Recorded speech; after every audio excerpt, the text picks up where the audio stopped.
When Static Shock crossed over with Batman Beyond for the first time in the 2004 show, the delight of DC fans knew no bounds. That delight is about to multiply as issue 1 of Batman Static Beyond just dropped, transporting everyone back to the dystopic future of Batman Beyond. Let's explore the comic today, but not before you tap on that subscribe button. It's a tiny action on your end, but means a lot for us to have you as our subscriber. Now, let's begin.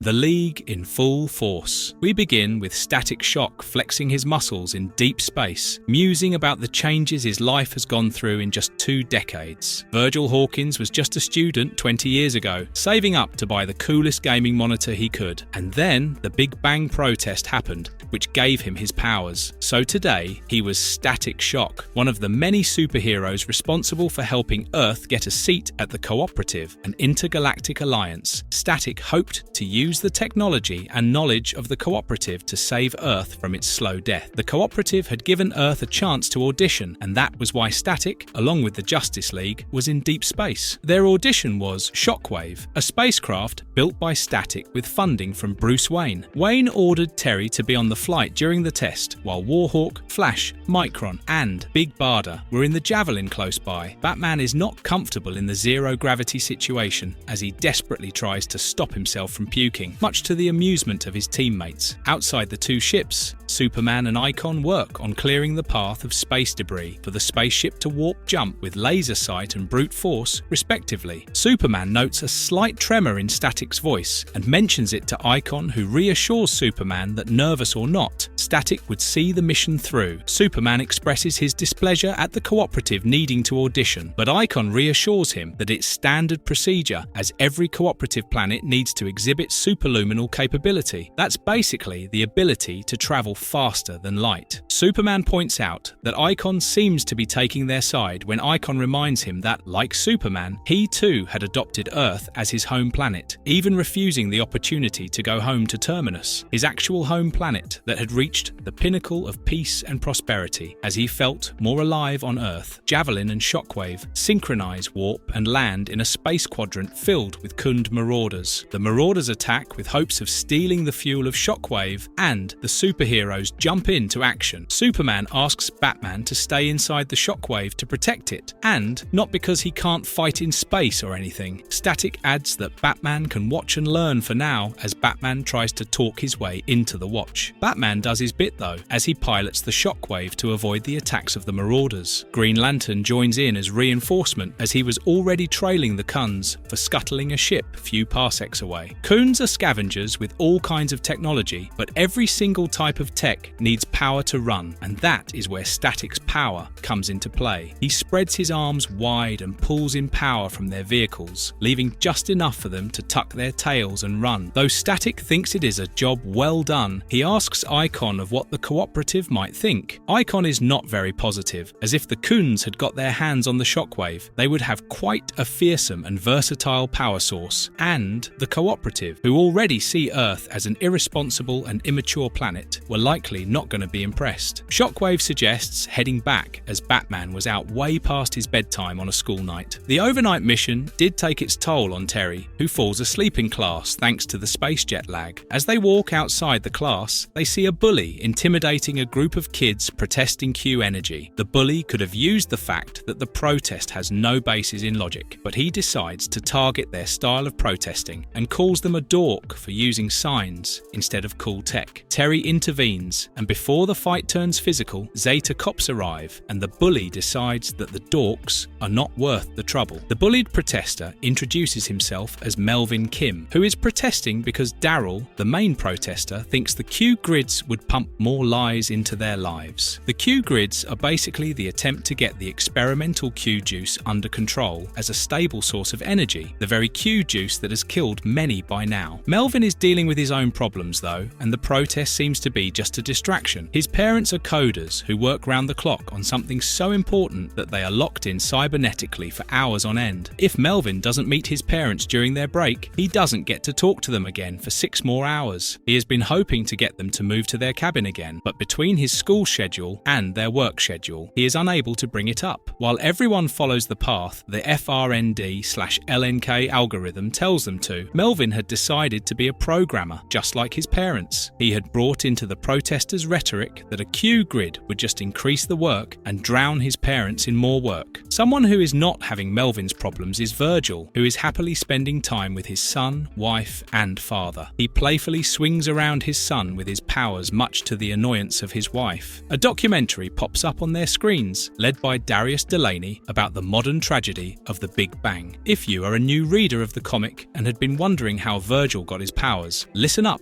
as Darius explains. When protesters were speaking out against anti-police brutality, they were gassed with the experimental Q-juice deterrent. This resulted in many dying immediately, while the survivors got superhuman abilities. One of these bang babies was static, and they all fought for the protection of humans and metahumans who were the target of state-sanctioned persecution. In this chaos, a city that didn't break and powered through was Dakota. One of the reasons Dakota stood was because of people like Darius. Darius's father asks why he is not at the inauguration of the Q grids at Gotham, but Darius believes his work is not over in his city of Dakota. At the inauguration, Terry and his friend Max wonder people really care about clean energy and quip that most people might be there for just the free food. The inauguration is a whole deal with pink and blue lighting and a host hyping up the people like they are at a concert. Terry doesn't have much time to chill though. As Jokers drives in on motorcycles, he quickly changes into his Batman costume, complaining about how the Jokers can't stand to see anyone doing good in Gotham. One of the Jokers comments that the only thing they care about is chaos and Batman obliges with his batarangs. The Jokers claim that since they outnumber Batman, or Batfreak as they like to call him, they would win easily. Conspiracy theorists voice out that the protesters probably called in the Jokers as they could not stop the Q-wave elsewhere. A man assaults Melvin for protesting. He tries to call Terry for help, but Terry is busy being Batman and ignores the call, thinking it is not something important. Max asks him to keep the Jokers away from the power plant, and Terry tries his best, but one of the Jokers shoots a rocket that heads straight towards Melvin, unconscious from the man's assault. Max tells Terry this, and at the same time, another one of the Jokers damages the Q grid, causing an explosion. The explosion floods the surroundings with Q juice and messes with the Batsuit's scanners. As Melvin is pulled into the liquid, Batman struggles to find him.